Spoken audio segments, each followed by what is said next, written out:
નવા આઈપીઓની શરૂઆત થઈ રહી છે, એટલે કે નવો આઈપીઓ ખુલ્યો છે જે છે બજાજ હાઉસિંગ ફાઇનાન્સ લિમિટેડ. સૌથી પહેલાં આ કંપની વિશે જાણી લઈએ તો કે જૂન 2008માં આ કંપની બની હતી અને પ્રતિષ્ઠિત ગ્રુપ બજાજ ગ્રુપની આ એક કંપની છે બજાજ હાઉસિંગ ફાઇનાન્સ. ખાસ કરીને આ જે કંપની જે છે તે નોન ડિપોઝિટ હાઉસિંગ ફાઇનાન્સની કંપની છે અને કંપની 2015માં તેઓ નેશનલ હાઉસિંગ બોર્ડ તરીકે પણ રજિસ્ટર્ડ થઈ છે અને સપ્ટેમ્બર 2022માં આરબીઆઈએ આ કંપનીને અપર લેયર એનબીએફસીસનો દરજ્જો પણ તેમને આપ્યો છે. અને અગર કંપનીના કામ વિશે વાત કરું તો કંપની જે છે તે ઘર, કમર્શિયલ પ્રોપર્ટીઝ ખરીદવા માટે, એના રિનોવેશન માટે તેઓ લોન ને બધું પ્રોવાઈડ કરતી હોય છે. અને એ પણ જણાવી દઉં કે આ જે કંપની જે છે તે સૌથી મોટું કામ કરે છે તે લોન લીઝ ભાડા પર છૂટ આપવાનું કામ, ડેવલપમેન્ટ હાઉસિંગ ફાઇનાન્સનું પણ કામ કરે છે. અને 30 જૂન 2024 સુધીમાં 97,071 કરોડના AUM વાળી આ દેશની સૌથી મોટી હાઉસિંગ કંપની આપણને જોવા મળી છે. તે સાથે કંપનીને એ પણ જણાવ્યું હતું કે દેશના 20 રાજ્યો અને 3 કેન્દ્રીય શાસિત પ્રદેશોમાં લગભગ 215 બ્રાન્ચીસ કંપની ધરાવે છે. અને હવે આપણી સાથે જોડાઈ ગયા છે બજાજ હાઉસિંગ ફાઇનાન્સ લિમિટેડના MD અતુલ જૈન. અને અગર અતુલ જૈન વિશે હું વાત કરી દઉં તો કે ફાઇનાન્શિयल ઇન્વેસ્ટમેન્ટ, બેન્કિંગ અને ફાઇનાન્સમાં લગભગ 24 વર્ષથી વધુનો અનુભવ તેઓ અહીંયા ધરાવી રહ્યા છે. Good morning sir. CNBC बाजार में आपका स्वागत है. सर, सबसे पहले मेरा क्वेश्चंस आपसे ये रहेगा कंपनी को लेकर कि सर आप ओवरऑल कंपनी को लेकर आपका विजन क्या है और इस हाउसिंग फाइनेंस सेक्टर्स को लेकर कंपनी अगर बिजनेस को किस तरह से ग्रोथ के हिसाब से देख रही है? तृप्ति जी, अगर हम हाउसिंग सेक्टर को देखें और हाउसिंग फाइनेंस सेक्टर या मॉर्गेज सेक्टर जिसको कहते हैं हम कंट्री में देखें तो ये बहुत बड़ा मार्केट है. इस बाजार का ये फाइनेंशियल सर्विसेज में या रिटेल फाइनेंशियल सर्विसेज में इंडिविजुअली सबसे बड़ा बाजार है. होम लोन हो या लोन अगेंस्ट प्रॉपर्टी हो या lease rental discounting, construction finance, हर किसी में इसका जो एब्सोल्यूट साइज है बहुत बड़ा है. हमारा साइज जो अभी 97,000 करोड़ का बैलेंस शीट है जैसा आपने कॉल आउट किया, तो उसके हिसाब से ये एब्सोल्यूट में हमारा थोड़ा साइज बड़ा दिखता है. लेकिन अगर मार्केट के साइज के हिसाब से देखें तो हमारे पास में अभी काफी रास्ता बाकी है इसमें अपने लिए और जगह बना पाने का. मार्केट ये जो है, क्योंकि हिंदुस्तान में आपको मालूम है कि हाउसिंग की डिमांड तो काफी बढ़ ही रही है क्योंकि हमारे कंट्री ग्रो हो रहा है, अर्बनाइजेशन हो रहा है और उसकी वजह से जो रेशियोज भी हैं, हमारी जो मॉर्गेज डेट टू जीडीपी के रेशियोज हैं वो भी कम है. वो आगे वाले समय में उम्मीद है कि बढ़ती जाएंगी. जो अलग अलग एस्टिमेट हैं उस एस्टिमेट के हिसाब से जो हमारा मार्केट, जिस मार्केट में हम ऑपरेट करते हैं, होम लोन मार्केट और लोन अगेंस्ट प्रॉपर्टी, जो 2 सबसे बड़े मार्केट हैं, वो एस्टिमेट है कि 12 से 15% पे, तो 13 से 15 अलग अलग एस्टिमेट अलग है. 12 से 15, 13 से 15 के एस्टिमेट है परसेंट पे, तो हर साल ग्रो करते रहेंगे. तो मार्केट बड़ा है और मार्केट ग्रो कर रहा है, तो हमारे लिए भी एक रास्ता होना चाहिए ग्रो करने का. सर, जिस तरह से आपने ग्रोथ की बात की है तो डेफिनेटली सर मैं देख रही हूँ कि लगातार 7 साल से कंपनी का अगर ग्रोथ की बात करें तो 30% के ऊपर आप सस्टेन रहे हैं. तो सर आने वाले वक्त में आप इस ग्रोथ को किस तरह से देख रहे हैं और किस तरह से आप इसे मेंटेन करके रखेंगे? जी, आगे कोई ऐसा नंबर नहीं होता. हम क्यों, एक तो आपको पता है कि हम इशू ला रहे हैं तो हम लोग आगे का स्पेसिफिक नंबर तो कोई बात नहीं कर सकते हैं. लेकिन जैसा मैंने पहले कहा कि मार्केट काफी बड़ा है और मार्केट भी काफी ग्रो हो रहा है और हमारा रिलेटिव साइज कम है. तो पीछे का ग्रोथ है वो एक छोटे साइज पे भी है, आगे का भी, लेकिन जो हमारा साइज है अभी छोटा है. जैसे मार्केट में अपॉर्चुनिटी है, मार्केट ग्रो होता रहेगा, हम कोशिश करते रहेंगे कि अपने लिए थोड़ी और जगह बनाते रहें. कोई ऐसा पर्टिकुलर ग्रोथ नंबर नहीं है जिस नंबर के लिए हम टारगेट करते हैं या बात करते हैं. हमारा इंटेंट है कि हम मार्केट में अपने लिए एक पोजीशन बना लें. सर, मेरा नेक्स्ट क्वेश्चन आपसे ये रहेगा. सर, डेफिनेटली हम देख रहे हैं कि हाउसिंग फाइनेंस जो सेगमेंट है उसमें काफ़ी कॉम्पिटिशन्स है. हर कोई मतलब कि हाउसिंग लोन के थ्रू अपना घर बनाना चाहता है, अलग अलग डिफरेंट लोन भी लोग रहे हैं. सो सर, ये जो कंपटीशन, तगड़ा कंपटीशन है, उसमें आप किस तरह से आप ग्राहकों को अलग डिफरेंट आप उनको प्रोवाइड सर्विस करेंगे और उसको लेकर सर आपके क्या प्लानिंग्स बन रहे हैं? तो चीज देखिए, ये जब आप हाउसिंग लोन लेते हैं, आप होम लोन लेते हैं, तो उसमें आपके लिए 2 सबसे बड़े डिसीजन के, या जब आप ये फैसला करते हैं किस इंस्टीट्यूशन से आप लोन लें, तो आपके पास है 2 सबसे बड़े डिसीजन पॉइंट होते हैं. पहला होता है कि आप जिससे लोन लेने लगे हैं, क्योंकि वो आपके लिए काफी बड़ा लोन है, आप एज अ कस्टमर उस ब्रांड पे ट्रस्ट करते हैं, उस कंपनी पे ट्रस्ट करते हैं.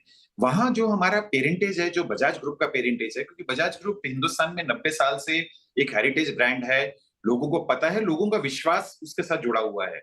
दूसरा, जब और उसकी वजह से हमारे को एक कस्टमर के एक्सेप्टेंस में हेल्प मिलती है। दूसरा, हमारी जो पेरेंट कंपनी है बजाज फाइनेंस, वो फाइनेंशियल सर्विसेज में काफी नोन है फॉर प्रोवाइडिंग एक बहुत अच्छी सर्विसेज या एक बहुत अच्छे तरीके से एजाइल वे में काम करने के। तो वो दोनों से हमारे को हेल्प मिलता है कस्टमर के दिमाग में। जब वो बजाज हाउसिंग फाइनेंस हमारा आदमी उससे बात करते हैं तो उनको लगता है ये बजाज ग्रुप का जो ब्रांड का रब ऑफ हमारे को मिलता है। दूसरा, जो कॉम्पिटिटिव यहाँ प्राइसिंग होता है वो सबसे बड़ा एक सेकंड डिसीजन पॉइंट होता है एक कस्टमर के लिए। यहाँ वापस से हमारा जो ब्रांड है और जो हमारी रेटिंग है, क्रेडिट रेटिंग है, जो हमारी वो हिंदुस्तान के अंदर में सबसे बढ़िया क्रेडिट रेटिंग है, जो ट्रिपल ए हाईएस्ट रेटिंग है, वो हमारे पास में ट्रिपल ए है। और पेरेंटेज की वजह से और ब्रांड इमेज की वजह से जो लेंडर्स का कॉन्फिडेंस रहता है, हमारे को कॉम्पिटिटिव रेट पे पैसे देने का रहता है। तो जो दोनों चीजें हेल्प करती हैं हमारे को एक अपने कस्टमर्स को सेम कॉम्पिटिटिव रेट पे ऑफर करने का, जो कॉम्पिटिटिव रेट पे उनको बाहर से मिल रहा है। तो ये दोनों फैक्टर मिला के फिर जो हमारी प्रोपोजिशंस हैं या जिस तरीके से हम काम करना चाहते हैं और जिस तरीके से हम करते हैं, तेज करते हैं, डिजिटली ओरिएंटेड काम करते हैं, सब मिला जुला के थोड़ा कस्टमर्स को, हमारे को हेल्प होता है कस्टमर्स को कन्विंस करने में कि वो हमारे से लोन। सर डेफिनेटली सर, मैं अभी और मेरा क्वेश्चन रहेगा आपके असेट्स क्वालिटी को लेकर। सर मैं देख रही हूँ कि कंपैरेटिवली दूसरी जो कंपटीशन ऐसे बोल सकते हैं, जो कंपैरिजन दूसरी जो कंपनियाँ, उससे आपकी असेट्स क्वालिटी काफ़ी बेहतर है। तो सर इसे आने वाले वक्त में आप इसे किस तरह से मेंटेन रखेंगे ना? देखिए, जो आज का एसेट क्वालिटी है, वो आज का एसेट क्वालिटी डिपेंड करता है आपने कौन से सेगमेंट में ऑपरेट किया। जैसे जब हमने शुरू किया तो हम थोड़ा, हमारा जो बुक का मिक्स है वो जरा बुक का मिक्स थोड़ा प्रीमियम सेगमेंटेशन की तरफ थोड़ा ज्यादा है कंपेयर टू दूसरा सेगमेंटेशन। तो इसलिए स्ट्रिक्टली कंपैरेटिव में अगर आप कहें तो बहुत स्ट्रिक्टली कंपैरेटिव नहीं है भाई। जो नंबर है वो नंबर है, number at a company level हमारे जो नंबर है बाकी कंपैरिजंस में वो आपके सामने है। लेकिन अगर सेगमेंट वही रहता है जो सेगमेंट में हम हैं, तो एसेट क्वालिटी थोड़ा प्लस माइनस चलता है। लेकिन वैसा ही हमारी को उम्मीद है कि जिस तरीके से हम अंडरराइट करते हैं, हम जो अलग अलग चीजें देखते हैं, क्योंकि अगेन वहां हमारी डिजिटल ओरिएंटेशन या यूसेज ऑफ डाटा या यूसेज ऑफ एनालिटिक्स होता है, जबकि जिस कस्टमर को देना है उसको हम उसको दें जहां हमारा लॉस का चांसेस कम हो। हम ऐसा ही करते रहे तो एक नंबर, अगेन मैं ये नहीं कह सकता कि यही नंबर होल्ड होगा या नहीं होगा। हम ऐसी कोशिश रखेंगे हमेशा कि हमारा नंबर कंपैरेटिवली बेटर हो या कंपैरेटिवली कम हो लोन लॉसेस का, बिकॉज जितना लॉस होता है उतना आपके रिटर्न के अंदर में इम्पैक्ट होता है, रिटर्न उतना कम होता है। जैसे सर आपने बात की है, आप जिस सेगमेंट के बारे में बात कर रहे हैं, सर मैं ये जानना चाहूँगी कि आपके दो बड़े सेगमेंट हैं, एक तो कंज्यूमर लोन सेगमेंट और दूसरा है डेवलपमेंट लोन सेगमेंट। सर ये दोनों ही सेगमेंट को लेकर आप किस तरह से इसकी रेवेन्यू को देख रहे हैं और आने वाले वक्त में इस रेवेन्यू पर आपका क्या जजमेंट बन रहा है? पूरा प्रश्न ठीक से सुना नहीं, थोड़ा आवाज में। सर मेरा कहना ये है कि सर आपके दो ऐसे सेगमेंट है, फर्स्ट सेगमेंट है कंज्यूमर सेगमेंट और सेकंड है loan development loan segment. Sir ये दोनों ही सेगमेंट है, उसकी रेवेन्यू सर आप किस तरह से देख रहे हैं? मैं जो समझा मैं आपको उसके हिसाब से कहता हूँ, क्योंकि थोड़ा सा कनेक्शन के अंदर में शायद नहीं। सर आप ये जानना चाह रही हैं जो कंज्यूमर सेगमेंट है वो हाउस सेगमेंट और डेवलपर सेगमेंट में उसके आगे में हम कैसे देख रहे हैं? यस सर, उसकी रेवेन्यू को सर आप किस तरह से मेंटेन रखेंगे और आने वाले वक्त में आप रेवेन्यू क्या देख रहे हैं? I am extremely sorry Tripti, not able to कोई बात नहीं सर। सर इसी के बारे में बता दीजिए, दोनों ही डेवलपमेंट सेगमेंट के बारे में सर। सो डेवलपर लोन्स जो हम करते हैं कंस्ट्रक्शन फाइनेंस तृप्ति, उसके दो पर्पस होते हैं। एक पर्पस है कि हमारे को ये मार्केट के अंदर में काफी अपॉर्चुनिटी है, बिकॉज हम मॉर्गेज कंपनी है तो मॉर्गेज कंपनी के चार बड़े सेगमेंट है। जैसा मैंने पहले बताया कि होम लोन है, लोन अगेंस्ट प्रॉपर्टी है, लीज रेंटल डिस्काउंटिंग और कंस्ट्रक्शन फाइनेंस के लिए जो लोन है वो लोन है। तो जब अगर हम मॉर्गेज मार्केट में काम करते हैं तो ये सेगमेंट भी हमारे लिए उतना जरूरी होता है ऑपरेट करने के लिए।